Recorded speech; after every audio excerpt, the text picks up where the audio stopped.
Hello আসসালামু আলাইকুম, welcome back to my channel Munta's kitchen. আজকে আবারও ঝটপট হাজির হয়ে গেলাম আরও একটি নতুন আচারের রেসিপি নিয়ে। আশা করি আপনাদের কাছে ভালো লাগবে। আর আজকের আচারটি আমি একটু স্পাইসিভাবে তৈরি করেছি। এখন ভরপুর বাজারে কিন্তু এই শুকনো বড়ই পাওয়া যাচ্ছে, তো আর দেরি না করেই বাসায় ঝটপট বানিয়ে নিন এই আচার আর বছর জুড়ে সংরক্ষণ করে রাখুন। তো চলুন দেখা যাক আজকের পুরো রেসিপিটা। এখানে কিছু মশলা নিয়েছি 3 টেবিল চামচ আস্ত 5 ফোড়ন, নিয়েছি 2 টেবিল চামচ পরিমাণ আস্ত চিকন জিরা, নিয়েছি 4-5টি দারুচিনি, তবে এটা না চাইলে আপনারা স্কিপ করতে পারবেন, নিয়েছি 10-15টি শুকনো মরিচ। এখন এই মশলাগুলো আমি একটু টেলে নেব।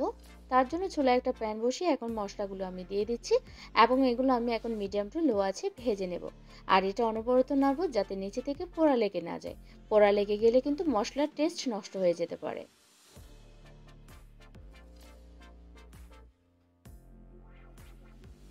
তো এই মশলাগুলো আমি একটু সময় নিয়ে ভাজবো যাতে একটা মচমচে ভাব চলে আসে।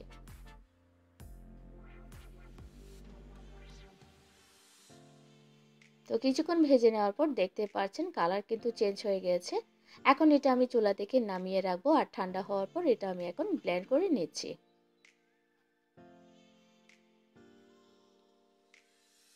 তো মশলাটা এখানে আমি ব্লেন্ড করে নিয়েছি। তো আমার এই পরিমাণে মশলা হয়েছে আর এই পরিমাণের মশলা দিয়ে আপনারা 2 কেজি পরিমাণের বড়ই আচার বানাতে পারবেন। এখানে আজকে আমি নিয়েছি 1 কেজি পরিমাণের বড়ই আর বড়িগুলো এখানে আমি 30 মিনিট ধরে ভিজিয়ে রেখেছি যাতে ভেতর থেকে বড়িটা নরম হয়ে আসে আর এক্সট্রা যে ময়লা থাকে সেটা যেন বের হয়ে আসে।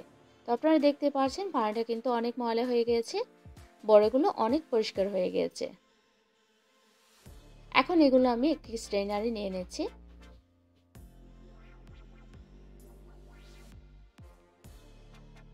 আর চুলায় একটা প্যান বসিয়ে আমি এর মধ্যে পর্যাপ্ত পরিমাণ পানি দিয়ে সিদ্ধ করে নিয়েছি। এখন এর মধ্যে আমি দিয়ে দিচ্ছি বড়িগুলো আর এই বড়িগুলো আমি এখানে সিদ্ধ করে নেব। প্রায় 7 থেকে 8 মিনিট সময় ধরে এই বড়িগুলো আমি এখানে সিদ্ধ করব যাতে এগুলো খুব ভালোভাবে নরম হয়ে আসে।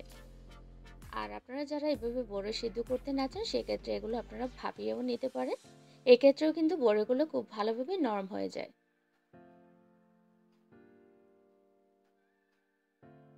তো প্রায় 7 থেকে 8 মিনিট সময় ধরে আমি বড়িগুলো এখানে সিদ্ধ করে নিয়েছি।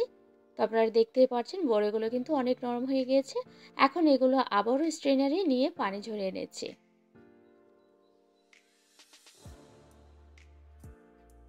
এখন চুলায় প্যান বসিয়ে আমি ফাইনালি আচারটা তৈরি করে নেব। তার জন্য চুলায় দিয়ে দিচ্ছি আমি 1 কাপ পরিমাণ সরিষার তেল। আর যে কোনো আচার কিন্তু সরিষার তেল দিয়েই করতে হয়। এখন তেলটা গরম হয়ে আসলে আমি এর মধ্যে দিয়ে দিলাম একটা তেজপাতা, দিয়ে দিচ্ছি 1 চা চামচ পরিমাণ আস্ত 5 ফোড়ন।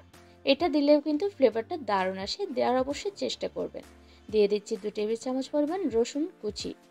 এখন রসুনটা আমি ভেজে নিচ্ছি হালকা ব্রাউন কালার হয়ে আসা পর্যন্ত।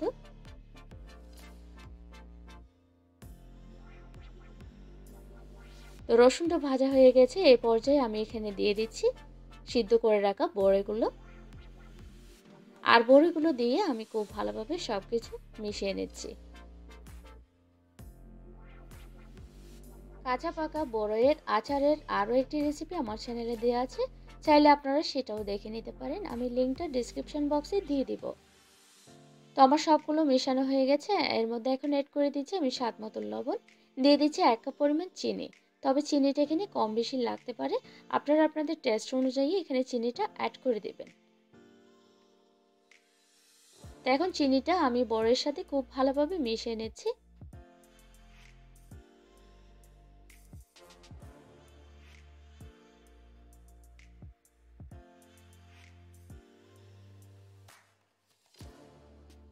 তো চিনিটা আমি বেশ ভালোভাবে বড়ইয়ের সাথে মিশিয়ে নিয়েছি। এখন এটা আমি ঢাকনা দিয়ে ঢেকে এভাবে রেখে দিচ্ছি 2 থেকে 3 মিনিট। প্রায় 2 থেকে 3 মিনিট পর দেখতে পাচ্ছেন চিনি থেকে যথেষ্ট পানি বের হয়েছে আর বড়িটাও কিন্তু অনেকটাই নরম হয়ে এসেছে। এখন এর মধ্যে আমি কিছু মশলা দিয়ে দিচ্ছি 1 চামচ পরিমাণ হলুদ গুঁড়া, দিয়ে দিচ্ছি 2 চা চামচ পরিমাণ লাল মরিচের গুঁড়া। এই লাল মরিচের গুঁড়াটা দিলে কালারটা অনেক বেশি দারুণ আসে। দিয়ে দিচ্ছি 1/3 কাপ গুড়। আপনারা চাইলে শুধু গুড় দিয়েও কিন্তু আচারটা তৈরি করতে পারেন। 1/3 কাপ দিয়ে দিচ্ছি সিরকা। এই সিরকা আচারটাকে ভালো রাখতে সাহায্য করবে।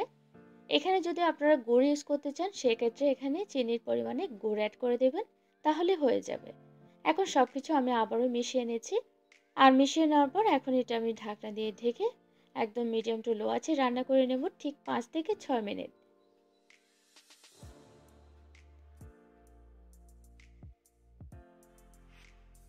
তো প্রায় 5 থেকে 6 মিনিট পর দেখতে পাচ্ছেন বড়ইয়ের কালার চেঞ্জ হয়ে গিয়েছে এবং বড়টাও কিন্তু এখানে পুরোপুরি সিদ্ধ হয়ে গিয়েছে। আমি এখন আবারও জাল করে নেব আর এই পর্যায়ে আমি চুলার আঁচ কিন্তু হাই ফ্লেম করে দিয়েছি। এখন এটা আমি অনবরত জাল করব যাতে পানিটা শুকিয়ে আসে।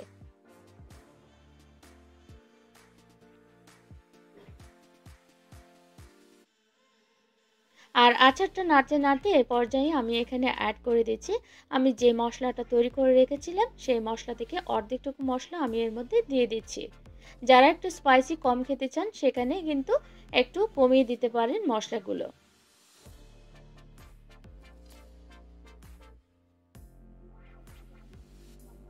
এখন মশলাটা আমি বড়ের সাথে খুব ভালোভাবে মিশিয়ে নিচ্ছি আর জাল করে নিচ্ছি, অনবরত নাড়ছি।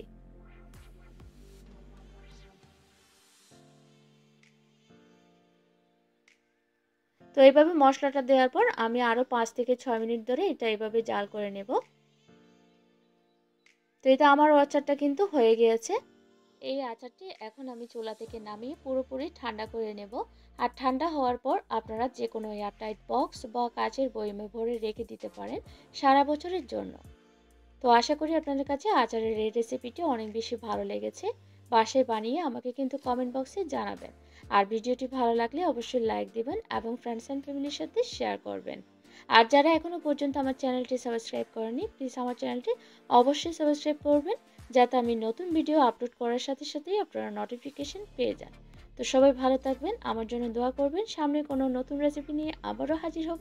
টিল দেন ভালো থাকবেন, সুস্থ থাকবেন। আল্লাহ হাফিজ।